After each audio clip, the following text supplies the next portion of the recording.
let me learn and do things, and then you get to have access to that.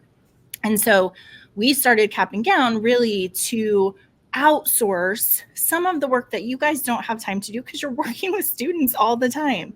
So we have State of the Union, which is where Matt and I go through all of the elements of what's happening in just with the government, with our schools, with students, lots of different pieces so that you don't have to read all the articles in any given week.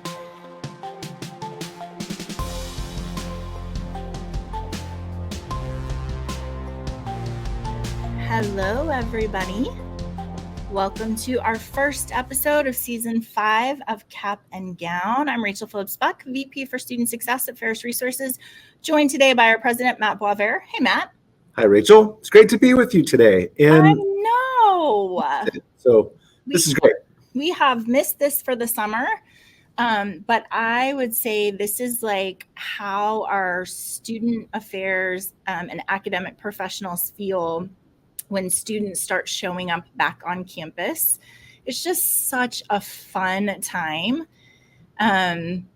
because they just bring so much energy, and it's exciting to think about everything that's going to happen over the next 15 weeks and the semester after that. And I've told you before, I love higher education because it's like a clean slate every time, right? Like we're just going to start again and see what we can do this semester. So super fun to be back with everyone.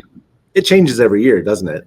Yeah, for sure. Depending on what classes you're teaching or what groups you're leading or what students are on campus. And every client I've talked to in the past 2 weeks, really, with like athletes coming and that sort of thing, have just been, it's like growing excitement and anticipation.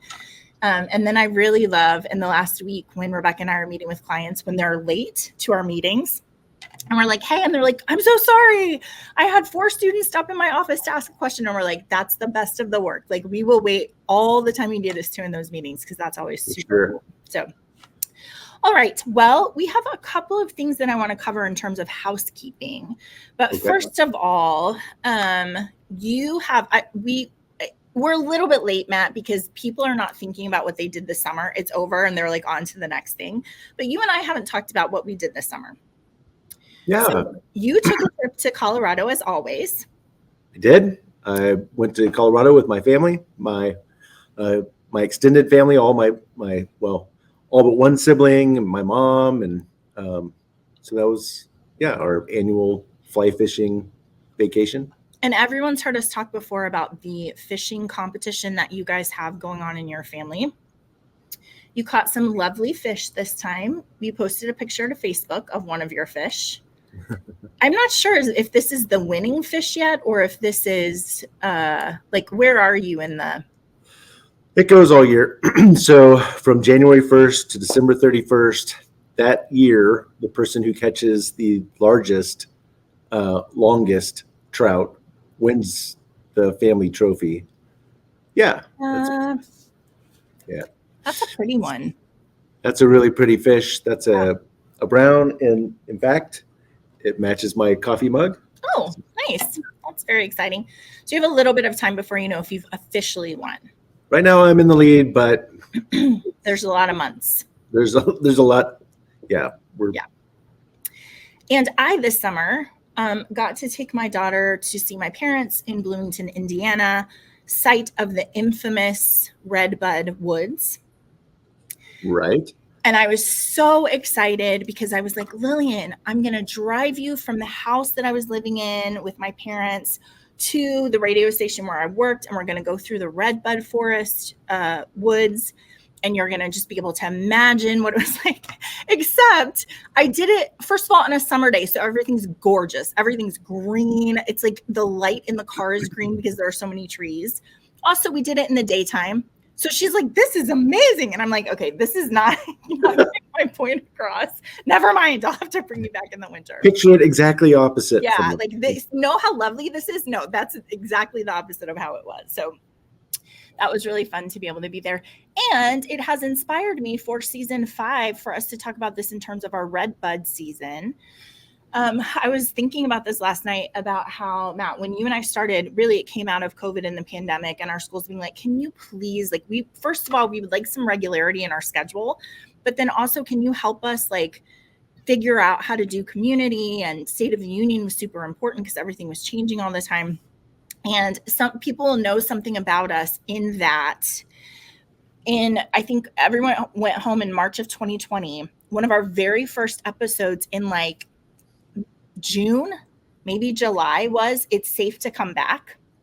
You remember we did Anthony Melchiori, like, Right. It's fine. We went home for a little while. Now everyone come back. And then our theme for the year, I think in 2021, was Kintsugi. It was. Which was all about like how, okay, things get broken, but then you can weave it back together. Gold stars. It's going to be more beautiful than it was before, and it's going to be really amazing, right? Well, we were, I think, a little bit early there. People are like, can you not talk about putting things back together? Because we still kind of feel like they're a wreck. Right. Yeah. So I feel much better about now going into the 24-25 school year, talking about Redbud, which is like, hey, I know that some things are still very depressing and overwhelming, but there are these glints of hopefulness and new life and new things coming. And so we can be really encouraged about what's going to happen over the next year and 2 years. So this is our Redbud season. Have a glimmer of hope. We're not going to go crazy, but we do have a glimmer of hope. So that's good. Good. We are still talking on the theme of curiosity, though. And For sure. So this is an interesting thing, right, with Cap and Gown, because we're starting a new season because it's a new academic year, but our theme will go through until January, through December 31st. Yeah. And the book, Seek, highly recommend. It really is a great way to think about and reframe, to explore things, right? So Yeah, for Seek, sure. How Curiosity Can Transform Your Life and Change the World. Highly recommend that. So I was thinking we have a bunch of new listeners just by virtue of the fact that it's a new semester and people are getting back in the groove. And Matt, you and I traveled this semester or this summer. And so we met a bunch of people and we were like, hey, you need to join us for Cap and Gown. We've got some great guests. So I'm going to do a primer to Cap and Gown in case you've never joined us before. So Matt, I'm going to let you talk about your persona on Cap and Gown, and I'm going to talk about mine, like how we show up in this space. I am curious about everything. I love learning. My background is psychology and marriage and family therapy. I was an at-risk student. I worked in higher education for many, many years. Matt and I co-founded Ferris Resources together, which has the privilege of providing technology for student success, but also consulting and best practices. And we are partners with our schools. So when they're happy, we're happy. And when they're going through a hard time, we're spending all of our resources and our brain thinking about how can we help them. I was in a class the other day and the professor was talking about consulting, and he said the beautiful thing about it is that you let your partners and your clients rent your brain for a little while, which I love. Like, let me learn and do things, and then you get to have access to that.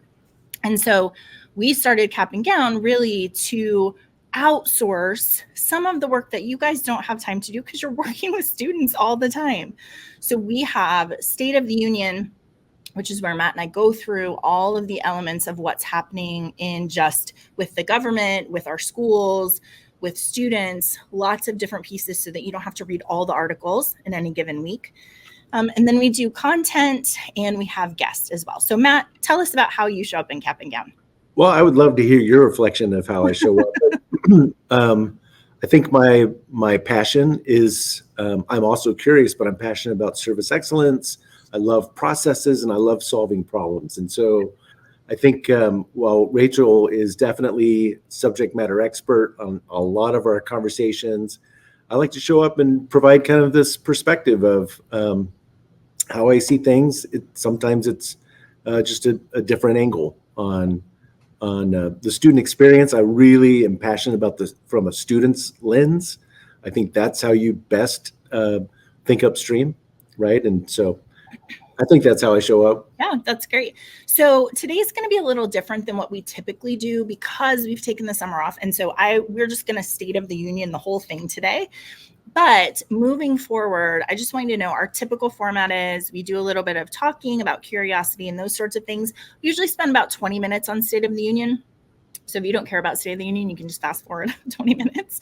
And then we do some content. Usually it's around the book that Matt just talked about, which we have a couple more chapters that we have left in that, or we'll have guests. We're going to have Dr. Barrington Price from Dominican University this year. Sherry Woosley is one of my favorite guests. She's going to join me a couple of times in this season. James Langford, who's our CIO, is going to join me this year. So just trying to think about how do we have great voices and great learning and great understanding of this profession that we're in. So I'm super excited about it. Okay, Matt. A new element that I want to add is our rhythm of the academic year. Every close to the first of a new month.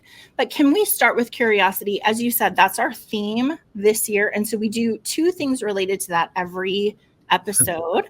The first is that you give us some interesting and amazing facts. So when we go home and we're eating dinner with our family, we can share those things. And then the second is that you and I share 5 things that we've Googled in the last week or so that people can have, I don't know if it's a welcome view into our brains, but it's an interesting view into our brains. So will you start with your facts? Yeah. All right. This comes from Brain Candy. This is National Geographic for kids. And it's just seriously sweet facts to satisfy your curiosity. This one, we're talking about clouds. As I look out this window, it's a great Texas sky. Lots of clouds. Clouds are wild. A typical cumulus cloud weighs as much as 100 elephants. Okay. Is that true? Well, I don't think they're lying. But, I mean, who knew? That's shocking. 100 elephants. Now, the question is, how much does an elephant weigh? A lot. Yeah. At any given moment, there are 2,000 thunderstorms occurring on Earth. Oh, that's fun. All right. So maybe we'll get lucky and get one today. Yeah, it's been about 107, 108 around here. And the other day in the evening, we had a cold rainstorm.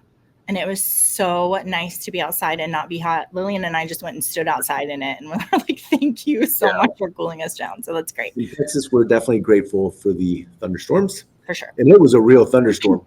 The last one is a pyrocumulus cloud. Is a cumulus cloud that was formed by the hot air from wildfires. So. Okay. There you go. All right. Well, let me give you a peek into my brain. 5 Google searches from the last week or so. So I had to go back kind of far for these, but number 1, can you guess that I have a student in 7th grade when I tell you my latest Google search was the scientific definition of a solution and also of a mixture? We were doing some homework and we needed a definition of these two. Little science homework. That's right. Number 2, do $5 footlongs at Subway still exist? You and I were talking about this. The answer is no, they don't. Now you can get a $6.99 footlong, but $5 footlongs are long gone. All right, number 3 is how to play the card game Trash. If you've never played this game, Lillian and I have just learned it. It's super fun. We've played it quite a bit in the last couple of weeks. So you can look up the rules. You can play with 2 or many people. So the card game Trash. Number 4 is the Gray Brothers Cafeteria in Indiana, which is a great cafeteria run by Amish people. It's between Indianapolis and Bloomington, which means you can stop on the way to my parents' house from the airport. Matt, you and I share an affinity for cafeteria food. Not like cafeteria food, but like cafeterias, right? Is that fair? Sure. Don't say that. What's wrong with cafeteria? Yes. Matt has very fond memories that I've heard many times of going to the cafeteria with his mom. So you just have to think of like, not like Luby's, but like a real cafeteria. Oh, you see, I told you like cafeterias. Luby's is on your list. Yes. All right. And then number 5 is a nightmare story about a bobbit worm. If you don't know what a bobbit worm is, look it up. They're these terrifying alien creatures that live in rocks that people get the rocks and put them in their aquariums. And then these bobbit worms live in the rocks and then they only come out at night and they start eating people's fish. And people are like, where did my fish go? And everyone's like, I'm afraid you have a bobbit worm. And then it's like a nightmare to get rid of them. So you just need to look up bobbit worm and then run for your life. It's terrifying. There's a peek into my brain. What? Okay. I mean, I just want to know how you came across this bobbit worm. Like, it's a long story. Okay. All right. What's on your list? All right. Well, this is going to tell you a lot as I'm looking at these, because you'll find a similar theme. Number one, I had to look up where the fifth metatarsal is. Uh-oh. Because a Dallas Cowboy cornerback broke his, and he's going to have surgery.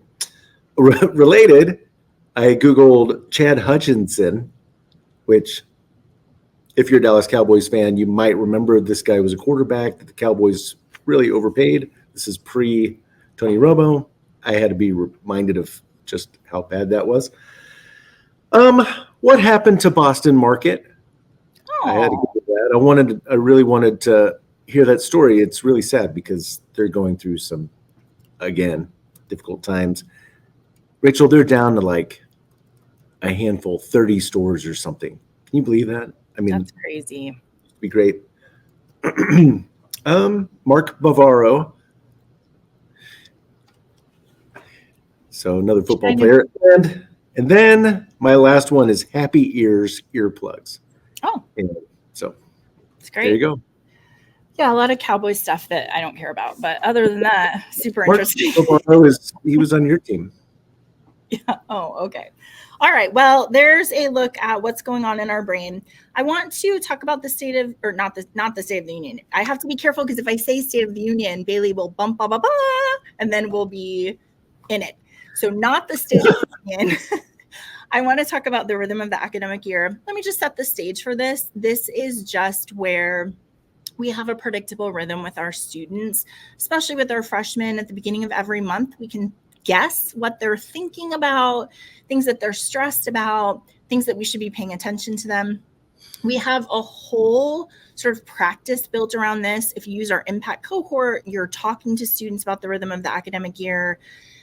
We also have a newsletter that we are starting to send out the first of every year that has all of this information and some other really amazing things that also will have a template that you can share with your campus to say, like, it's September, here's what's going on. So I want to tell you what's happening in September. Every month has a theme. The theme of September is settling in. And Matt, we're thinking about your daughter who is settling in to college. And just thinking about like what is going on in her brain as she's been there a week or two. Students are thinking about being homesick and being lonely. They're worried that they're not going to find friends. Students are having doubts about their choice of school as they're talking to all of their high school friends who've gone different places, right? And comparing their experiences. What was that like for you? What is that like for you? They're having some of those doubts. Some of them are having a desire to visit home. I commuted a long way, so I was not thinking about that because I didn't go home until November. But sometimes students are thinking about that. And then also testing limits and boundaries, just trying to figure out like what are the rules here? What can I get away with? What are they really strict about? You just want to consider those students who are having trouble with social integration. Also, students who are going home every month, you want to keep an eye on them because they're kind of opting out of that integration and transition into your campus. And then you're also thinking about your deciding students who don't have an anchor to a major. Right now, that can be really, really difficult.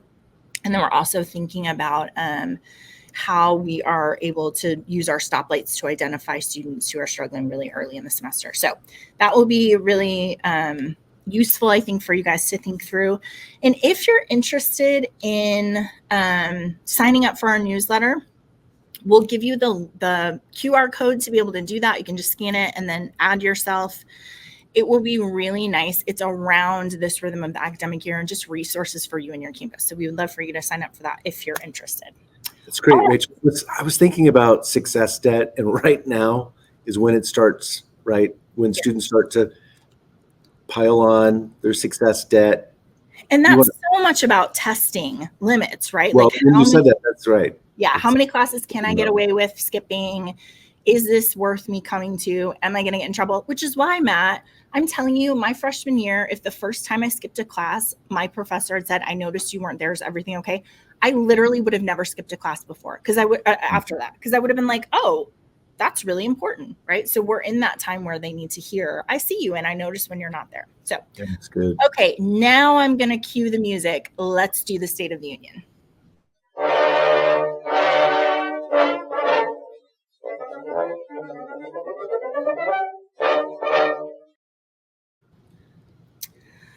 All right, so the bulk of our time that we have left, we're going to do State of the Union. And I'm just going to tell you, Matt, I had a hard time because, first of all, I'm trying to cover everything that's happened from May until August, which, wow, that's like a long time.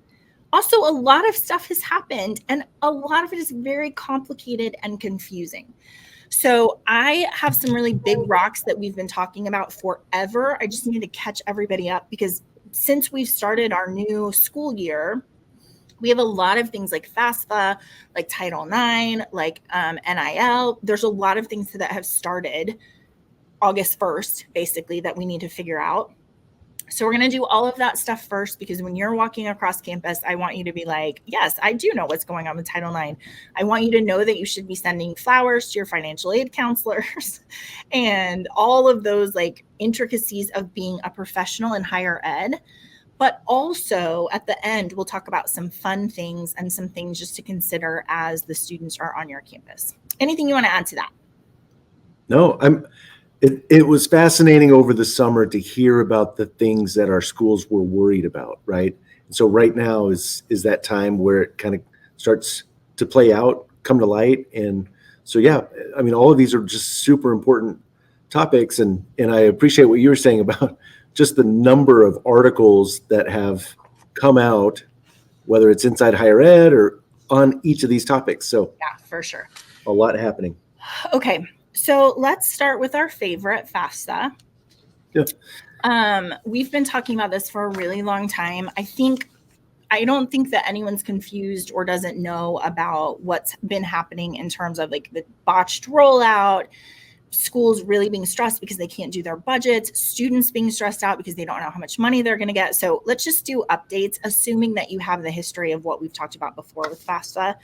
One really big piece that I don't think a lot of people are talking about is that current students are really feeling the FAFSA problem as well. So it used to be that if you'd already applied for the FAFSA, it was almost like a rubber stamp to reapply. So you're like, yeah, everything's the same. Can you just keep doing what you're doing? And they'd be like, yep, you still have the same aid. Unless things had like changed monumentally, you were good to go. Yeah. Well, let me remind you that the majority of students who are filling out the FAFSA are continuing students. So you have a class of like 17 million students who are filling out FAFSAs in order to start college, but then you have everybody else who's in college who also is having to fill that out. And it's not easy for that population. So they're having to meet with financial aid counselors. They're having to go through again. It used to be much more simple than it is. And so also, we don't have a lot of national data on current students who are filling out FAFSAs. Like, what is the completion rate? We just don't have a lot of data because before it was like, yeah, if they filled it out, they're good to go. They pretty much understand it. So you have a lot of students who even now, as you're starting classes, don't have an idea of whether or not the aid they got before is going to continue or what they need to do in order to be successful. In this article in Inside Higher Ed, it says, this is terrible.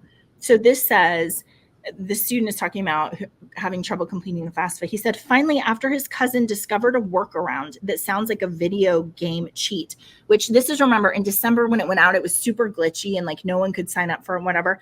The cheat is at step 3, you go back to the first step and then click the forward button 3 times as fast as you can. And then you're able to submit what you need to. So these are the kinds of games that the students are trying to figure out in order to apply. And so we just want to like keep in mind that we have these current students who are really struggling. Also, like yeah. Well, you reminded me it's the up, down, left, right, BABA. Yeah. Yes, exactly. Wow. I was trying to explain that to my daughter and she's like, I don't know what you're trying to tell me. It's crazy. Also, I think because of some of the FAFSA, we'll call them kindly hiccups, there was a study released by Sally Mae and a market research company that says more families are borrowing money in order to cover college education. Almost half of families, 49%, reported borrowing this year compared to 41% last year. Loans covered about 23% of family college costs for this year, as opposed to 19% the previous year. This is fascinating to me. Only 40% of families said they discussed who would pay back the loans, which I'm the same way. Like when I went to college, my parents weren't like, and these are yours, or we will take care of this. It was just like, you need this money to go to college. We'll eventually figure it out.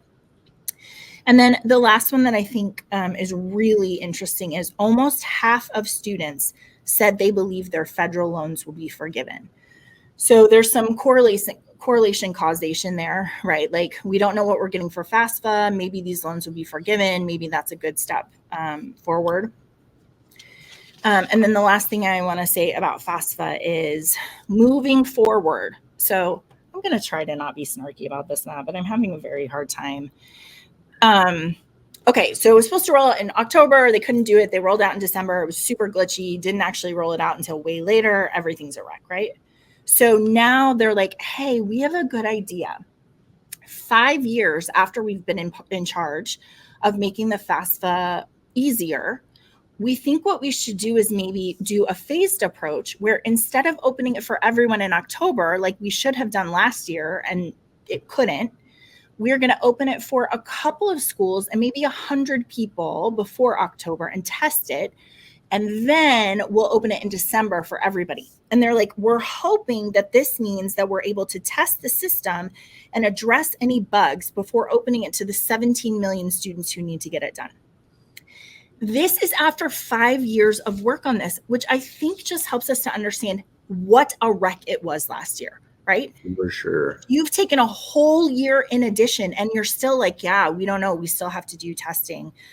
They're like, we want it to be as stable and user-friendly as possible so that students can complete the application quickly and take the first and most important step towards college affordability. So the problem with this is that 50% of students historically have completed the FAFSA by January 1st. So if they open it in December, you have a much shorter time anyway, which is preferable to opening it in October and having it be a disaster, but you're cutting that timeline down. And counselors, like financial aid people, are like, at least we know, as opposed to last year where like it just kept getting pushed back. At least we know and we can prepare for that. But the Representative Virginia Fox, who's the North Carolina Republican of the House Education Committee, was like, needing another delay to fix issues for the second consecutive year reveals another layer of the department's mismanagement of the FAFSA for the past 4 years.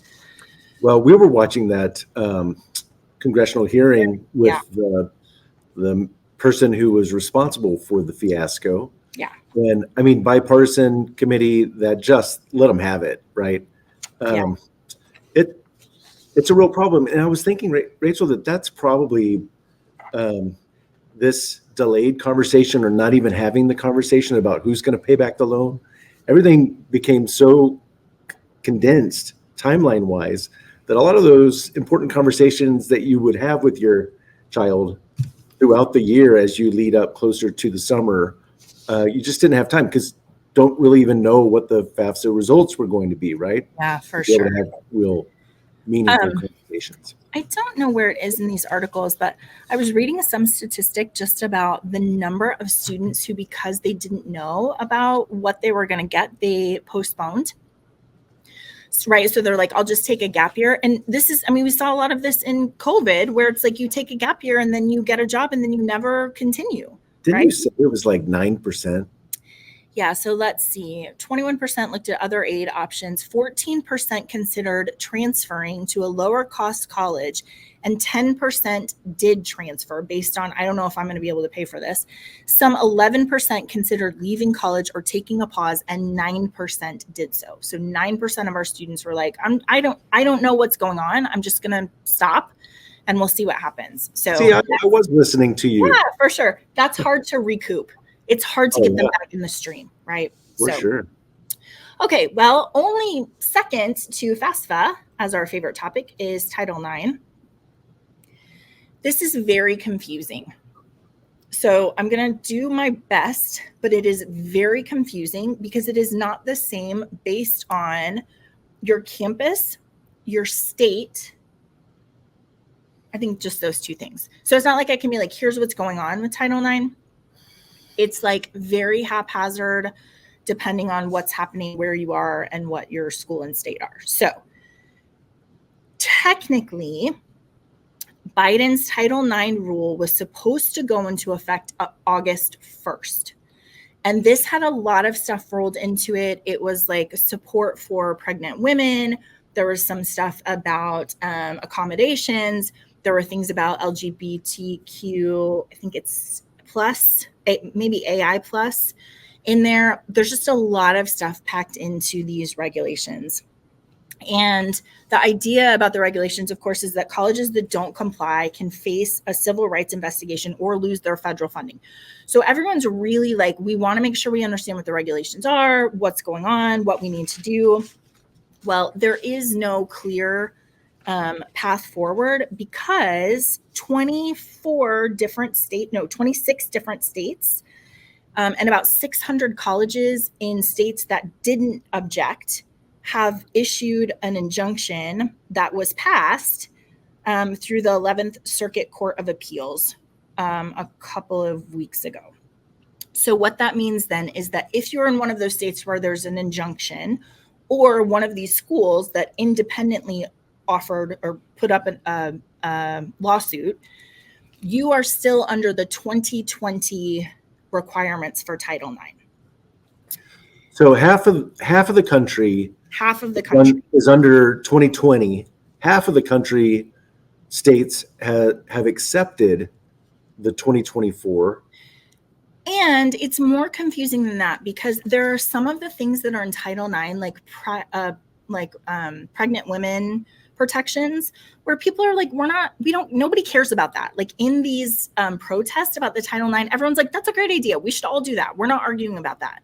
So then there's a lawsuit where they're like, okay, can we just pass the parts that no one's is complaining about? Could you just do like that? Everybody's under 2024 for that. And then if you have problems with this other stuff, you're under 2020. And that just got blocked. So no part of 2024 is a regulation yet in those 26 states or for the 600 colleges who have kind of filed a suit. In the other states, you're under 2024 no matter what. So there's so much conversation about, well, I mean, if we don't protest, if we actually like the idea about, protecting pregnant women under Title IX and that sort of thing, can we just do that? And so schools are like, yeah, for sure. We have no problem putting that into place. But there's some really material things in here that are going to make a huge difference. And the reason it's important right now is because our schools are trying to teach freshmen what Title IX is. Right. So what are their rights under Title IX? What are the requirements under Title IX? I think I told you that it's like sexual assaults. There's something called the red zone where sexual assaults for freshmen, 40% of them or something occur in the first 4 months of college for college students. And so it's like a very, very important strategic time for us to be able to clearly explain to our RAs, to our faculty, to our staff what that is. And people are like, yeah, I just don't have a good way to help anybody understand where we are. And just understanding the process, like if a complaint is filed, what's the process for that to be exactly. Because that's changing materially. In fact, one of the big changes is the standard for sexual harassment right now under 2020. So if you're under the 2020 regulations, the standard for sexual harassment is that conduct is considered severe, pervasive, and objectively offensive. Under the 2024 regulations, the standard is lowered to sufficiently severe or pervasive. So before we have we have three things. It has to be these three things. Now it's either this or this, and it's a much lower margin. Also, there's a lot of stuff about who's like a mandated reporter. The 2024 regulations say anybody on campus, if you hear something you have to say, you have to report sexual violence or harassment. Under 2024, it is not just a formally filed complaint. It is also just an oral discussion.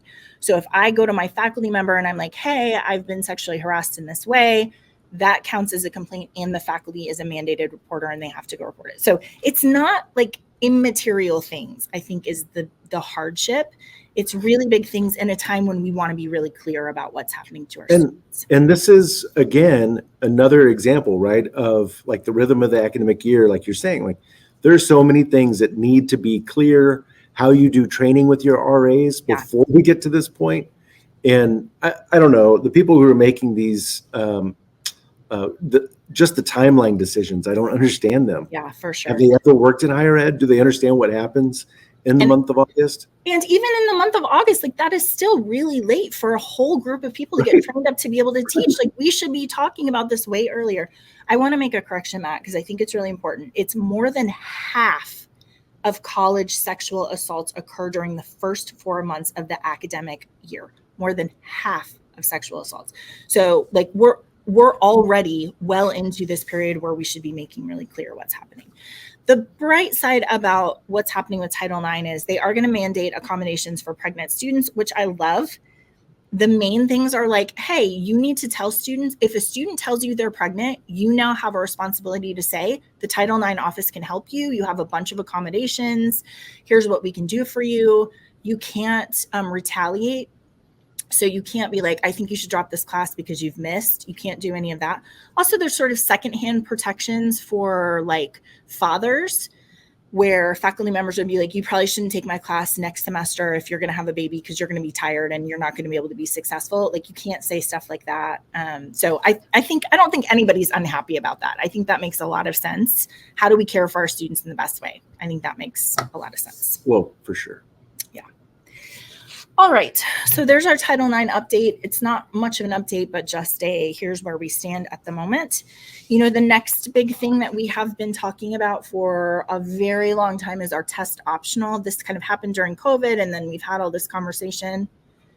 I'm super frustrated about this one, Matt, because, you know, we're always talking about like, show me the data and then we can make informed decisions. And sure. It's not working with ACT, SAT test optional. It's like people decide what they think and then they're like, here's all the data that supports what I'm telling you, right? So I'm going to lay it out for you and then you can tell me what side you land on. So Yale has joined a handful of other Ivy League and highly selective institutions like Brown, Georgetown University, Dartmouth College, who are now going back and requiring their ACT, SAT. So they're like, we're not doing test optional anymore. You have to send in these tests.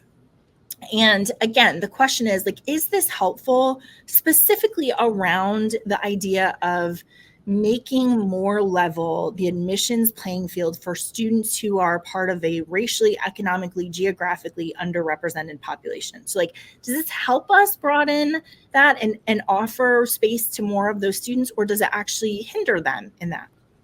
So people who are test optional say, this is actually really a disadvantage to our applicants, except for a handful of super selective institutions. Applicants most likely are going to have an ACT, SAT policy optional. That's like going to be the new norm. 1,900 institutions that offer bachelor degrees have extended their test optional or test free policies. So one is you can submit it if you want to. The other is we're not even going to look at it, so don't submit it. And then 1,700 students have those policies with no expiration date. So some of them are like, we'll do it for the 2025 year. Some of them are like, forget it, we're not going to do tests, right? Okay. All right. If you are pro-test, we want you to submit your test. The arguments are, first of all, they help us better establish whether a student is academically prepared for college level work. So if a student is attending a high school that has fewer academic resources and college preparatory courses, if they take the test, you're able to find high achieving, less advantaged applicants. So maybe I'm an FTF 0. I didn't have APA classes. I didn't take community classes, that sort of thing, but I've done really well on my test. And students who are coming from high schools where average SATs are relatively low, but they score well compared to their peers, they have a much better chance of being successful in college, right? Because even though they don't have all of those advantages, we're like, here, look, they are academically prepared to be able to be successful. So trying to find that, like trying to use that as a predictive power. There was a study out of Opportunity Insights, which is at Harvard, that says if students with higher exam scores are admitted, they're more likely to have higher GPAs in college than those with lower scores. And that high school GPAs actually do a terrible job of predicting academic success in college. So you remember when this first happened, we're like, well, you have to find a surrogate. The surrogate could be, for example, your high school GPA. And then it's like, yeah, but different high schools do different things. Did you do online learning, right? Right. And when we get into our Spark analytics, you can actually look at by school district, right? So a 3.5 out of 4 high school GPA in this school district means this, and in this school district it means this. Like how but do even you within that school district, depends on the school they went to. Yeah. I have a really good friend. He's a doctor now. He had probably a 2.3 high school GPA and got a 33 on his ACT. Yeah. And what that did for him, he was bored. So his high school GPA wasn't helping him. But what's interesting is the ACT. There's some correlation with your ACT score matching up with your MCAT score, so you can go to medical school. So that's kind of on the pro test side. Yeah. Well, there also a lot of argument about, I think with all of this, Title IX, FAFSA, I think with all of this, the argument is like, it has to be consistent. We can't be like, half of you do this and half of you do this, and maybe if you can do this. There's a great quote in here that says, test optional admissions makes the already bewildering college application process even more complex, and complexity tends to harm people who are disadvantaged. So when we think about all the hoops you have to jump through in order to go to college, one less thing is advantageous to the student, right? It then maybe makes it so you would apply to a school that you normally wouldn't apply to. So I understand what they're saying. Test optional, there's a study that found that test optional cohorts at Brown, Dartmouth, and Yale actually had higher shares of incoming first-year students who were eligible for need-based aid. Some colleges have had striking success, garnering a large number of applicants and a more diverse applicant pool. However, others have only seen moderate outcomes.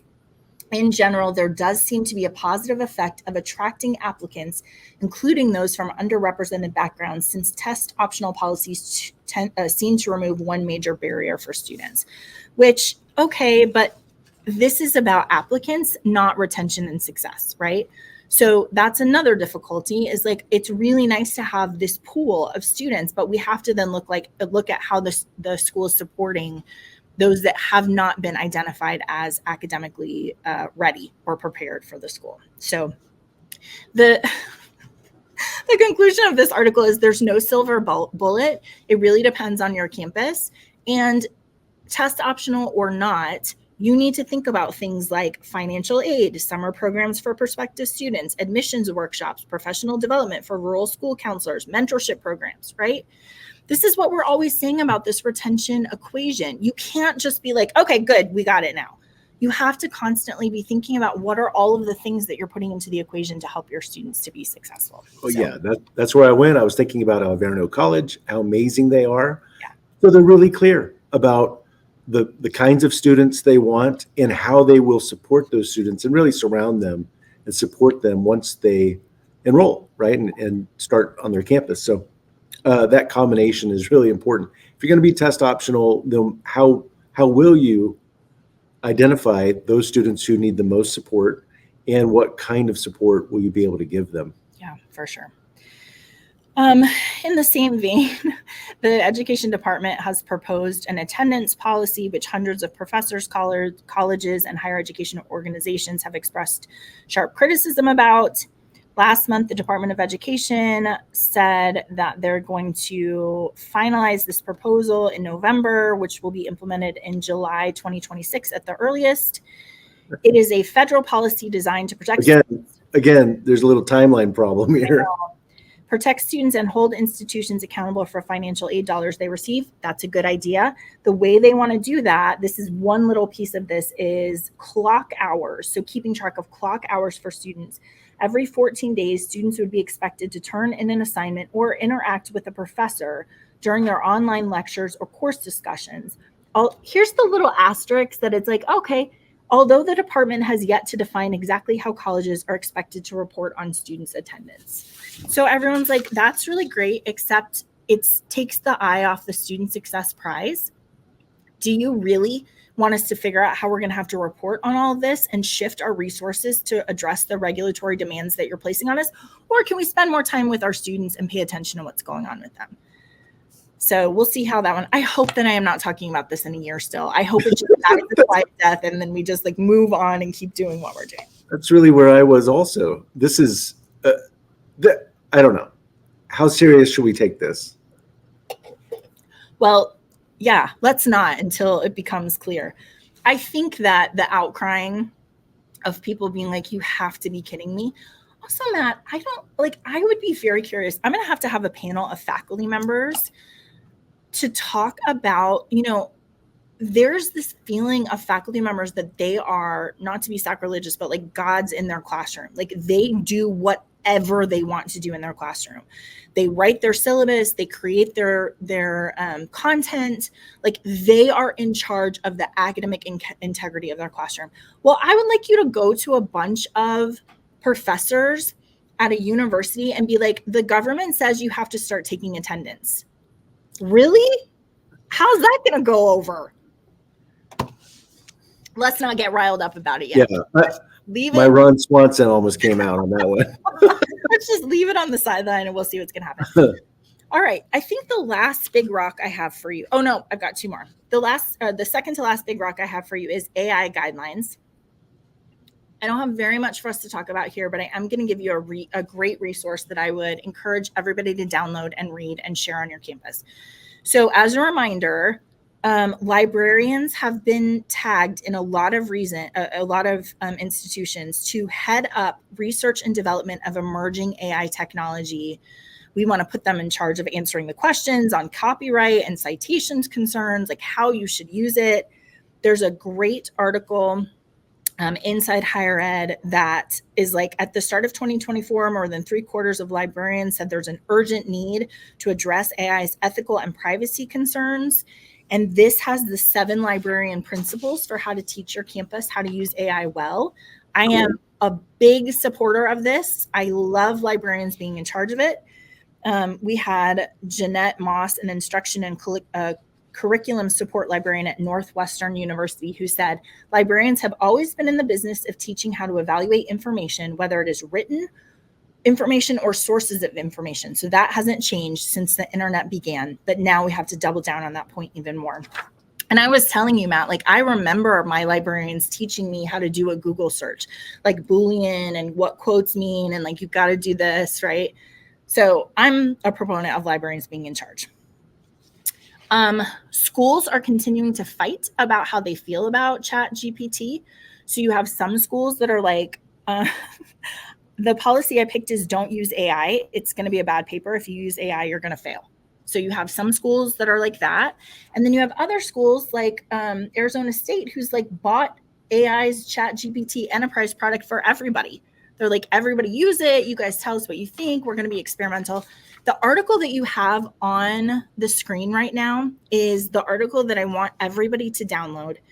It is Teaching and Learning with AI. It's perspectives from leadership and higher education innovation. It's probably like 35 pages long, and it just goes through navigating AI in the classroom, students pitted against ChatGPT to improve writing, which is where this school did 2 different things. One is they had ChatGPT write a paper and the faculty graded it. And then the challenge to the students was, can you write a paper and get a better grade than ChatGPT? So I love that. That's so fun. And then the school also enrolled 2 ChatGPT bots in different programs in their school to see if they could get a degree. So that's pretty fun. What I like about this whole and the resource that you've provided for those who are curious, I mean, this is just a gold mine, right? Yeah. To be able to think about like, so how can we use this in a teaching way? What are innovative ways that we could teach a student? Like what was the example you were telling me earlier about finding your voice? Yeah. So for a freshman writing class, the professor was like, I'm going to give you a prompt and I want you to write. And then I want you to give the same prompt to ChatGPT. And then I want you to compare what you wrote with what they wrote and tell me what your voice is. Like, what are things that you say? Do you sound optimistic and they sound pessimistic, which is so helpful because how else would you have that comparison unless you're trading papers with somebody to say, like, I actually come at this from a really interesting perspective. So I think there's a lot of really fun things to do. And I love this quote out of the report that I just showed you. It says, one of the things that happened with cell phones is that grownups didn't understand them. So kids made up their own rules. My theory is if we remain reactive to AI, it will remain a parallel where they make up their own rules, right? So in a vacuum, people are like, we're just going to do this thing. You think about if you were really thoughtful, like if somebody gave you a phone, a smartphone for the first time and said, okay, let me explain to you everything this does. Now you're going to give it to your 13-year-old. What are some rules that you would want to have here? Well, I want restriction on the internet. I don't want their personal information. But we didn't do any of that. We were just like, here, I guess, like, what do you guys want to do with it? And that can end up in a mess. So that's a great resource to download and just kind of play around with. Cool. All right. Arizona State. Yeah. Awesome. Okay. Then we have the NCAA. So there's a lot to be said about this. I just want to remind you that there was in May a settlement where NCAA, Board of Governors, and the leaders of 5 conferences, the ACC, the Big 10, the Big 12, the Pac-12, and SEC, agreed to pay more than $2.7 billion in damages to essentially back pay for for athletes' name, image, and likeness since 2016. So the NCAA is going to cover more than $1 billion of that. And then the 5 conferences are going to pay the rest over 10 years. So that happened in May. The thing about that settlement is it avoided a courtroom loss for the sports powers that legal estimates. Sorry, let's start again. It avoided a settlement. I've lost my mind. What are you trying to say, Rachel? It's super complicated. Third time. Are you ready? Yeah. The settlement avoided a potential courtroom loss for sports powers that legal experts have estimated at between $4 billion and $20 billion, right? So they agreed to pay $2.7 billion to avoid maybe having to pay between $4 and $20 billion. So that's really interesting because then they're trying to figure out, in addition to what's happening with that and all of the rules about NIL, you have layered on top of that our old friend Title IX, which talks about how you distribute funds based on gender for athletics, right? So if you have to pay NIL and you have a salary cap of like, we have this much money to be able to pay our student athletes, how do you distribute that and still keep in the regulations of Title IX? We only have scholarships or we only have money for this many football students, but then we have to give the same amount to our volleyball students. It's just very, very complicated all of a sudden for athletics directors. And you add on to that how you're going to raise money, right? So like, okay, well, we have this much money, but now can I go find a booster or somebody else who's going to sponsor this athlete so they're not coming out of my salary cap, right? So now talk about, it's getting so complicated. I was talking to a friend of mine who has worked in college athletics for a long time, and one of our good friends is an athletic director, and he was saying it's so different now. Like, so much has changed that these college students, incoming college athletes, have agents now. Yeah. And like, we're not able to even really talk to the student athlete about their, anything because they have an agent. We have to go through that. Yeah, for sure. It's pretty crazy. Add to that in July, the U.S. Appeals Court in Philadelphia ruled against the NCAA, by saying, they were like, hey, college athletes whose efforts primarily benefit their schools may qualify as employees and deserve pay under federal wage and hour laws. So the NCAA was really fighting against that. I think a lot of people honestly were really fighting against that. But it was a unanimous opinion where they said a 3-judge panel declared a test should be developed to differentiate between students who play college sports for fun and those whose effort crosses the legal line into work. So the lawyer for the athletes was saying students are employees in work-study programs and athletes meet the same criteria. We're confident that they will be found to be employees like other students. So that opens up a whole nother can of worms about how are you going to pay them, and then insurance, and then how much can they practice, and all of that kind of complexity that comes when your students are now athletes, not to mention thinking about like international students. Like that's even more complicated because they have different rules about when they can work and that.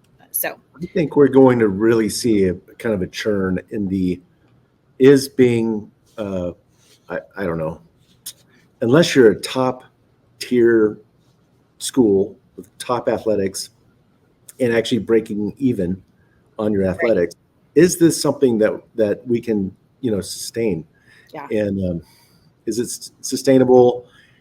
It seems like it's becoming so much more complex that it's somewhat distracting from the mission, right? So it's going to be very, very tricky for sure to figure that out.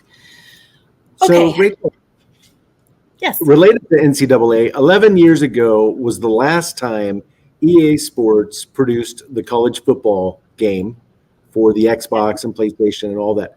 Well, 2025 college football has been released, and it's, if you think with all of this, it becomes even more complicated because there's 134 football teams that are in this game.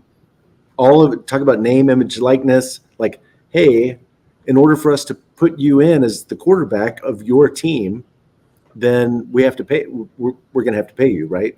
And so that's because they created 4 different tiers of like a tier 1 school, which is pretty. There are only a few, but Alabama, Ohio, Clemson, right, the top football teams.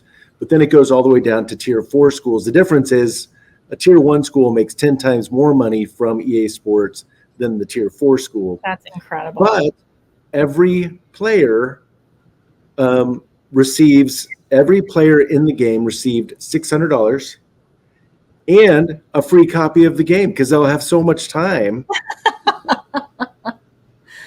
But that turns out every football program, the students are paid a total of $51,000.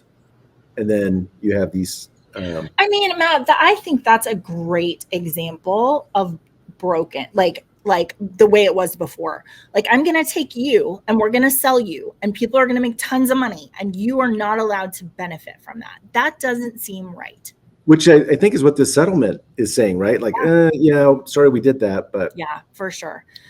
Okay, let's move on to some fun things. I have 3 fun things for you. The first one is this series, which is called Raising Up. It's a 5-part docuseries. It's all about student parents, so people who have kids and aren't students. It is so good. It's just 5 episodes.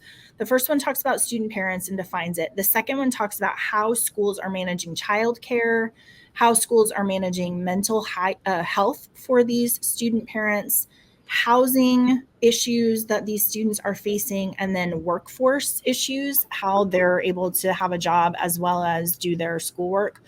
You and I have watched, I think, 2 or 3 of them. It's just so helpful to enter into that perspective.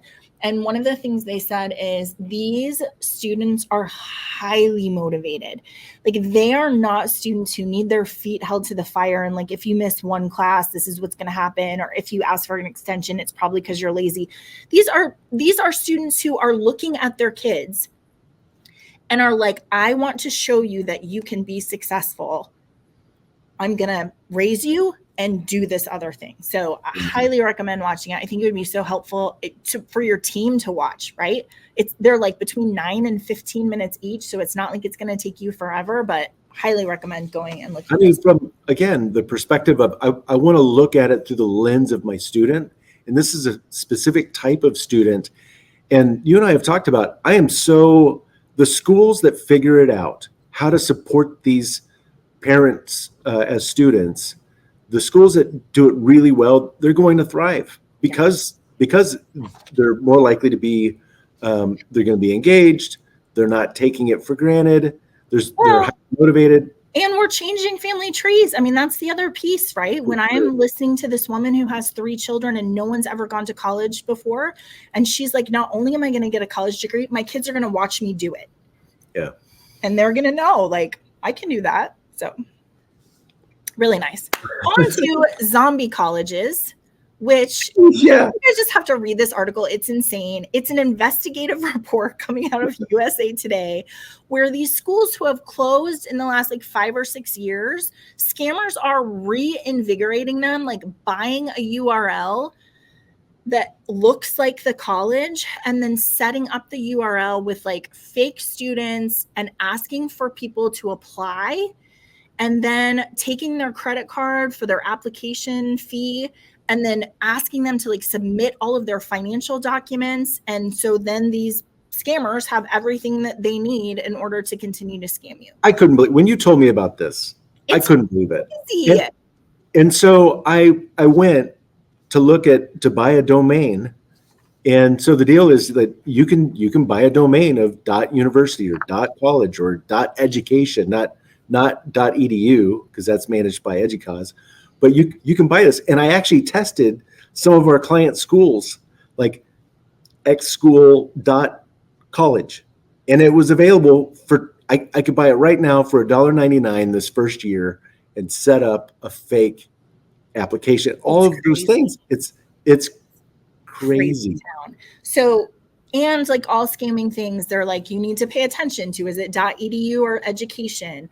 Like, is it spelled right? This investigative reporter's like, I went and it was like broken English explaining why college was going to be helpful to me. Like just everything you would do as you're doing your phishing training and like scammer training and all of that, you're going to do the same thing for this. But really fascinating to think about who's the first person to think of that. Yeah. And then how much money are they making? Crazy. Okay. The last one is a resource I have for you. I love it. It's an essay. It's called Advice for Students So They Don't Sound Silly in Emails. It's a link. So we have the QR code here. I would just capture this and I would use it for any of your FYE classes. I think it's genius. I'm just going to send this to my daughter. Yeah. It starts with, Dear college student, if your professor has sent you a link to this page, 2 things are likely true. First, you probably send an email or digital correspondence that does not represent you in a way you would like to be represented. And second, while others may have scolded you, mocked you, or despaired over the future of the planet because of your email, you sent your email to someone who wants to help you represent yourself better. So then it's really short, but it just goes through like, hey, emails are not text messages or TikTok messages or Facebook messages or any of those kind of messages. They're a different thing. And so you need to make sure that you're following these rules and considering your audience. Use a clear subject line. The subject rhetoric analysis essay is better than a subject line that says, help. Use a salutation and signature. Instead of jumping right into your message or saying, hey, begin with a greeting like hello or good afternoon, and then address your professor by appropriate title and last name, like Professor Xavier, right? So then it just goes through all of them. Use standard punctuation. Do your part in solving what you need to solve. Instead of saying, what is our homework for tonight? Instead, write, I looked through the syllabus and course website for this weekend's assigned homework, but unfortunately, I was unable to locate it. Can you help me, right? Be aware of concerns about entitlement. So make sure you take responsibility. Don't say the printer broke. What can you do for me? Say like, hey, I didn't plan and give myself extra time. Can you help me? And then add a touch of humanity. This, I think, should be required reading in every U100 class, because now it's like saying email your professor, and then you look at the email that the student sent and you're like, never, you should never have sent that. If we're really wanting to craft student success programs, this has to go into it, and like how to effectively communicate. So I really like that resource, Rachel. I think the reason why to me, this is really relevant for State of the Union, is that when you think about these incoming college students and some of their experiences, right? So there was a lot of leeway given over the course of COVID and even since then, where they literally went through all of high school and had a lot of leeway, and they were informal in their communication, right? Sending remind messages to their teachers. And so, but here we are, and it's time to show up and be a professional and right have this different self-agency. So it's a great resource. Sure.